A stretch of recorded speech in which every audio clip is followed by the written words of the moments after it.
సింహం మరియు బావి ఒక నీతి కథ. ఒక అడవిలో గర్వంతో నిండిన సింహం రాజుగా ఉండేది.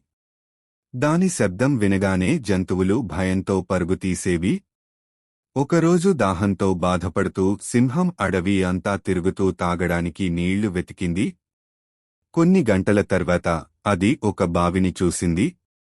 బావిలోకి చూసిన సమయంలో తన ప్రతిబింబం నీటిలో కనిపించింది. సింహం అనుకుంది, ఇక్కడ ఇంకో సింహం ఉంది. అది నీళ్లు తాగుతోంది.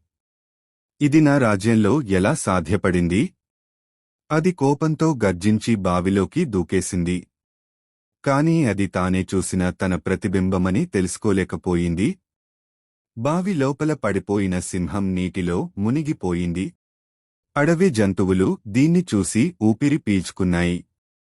అప్పుడు నుండి అడవి మళ్లీ ప్రశాంతంగా మారింది.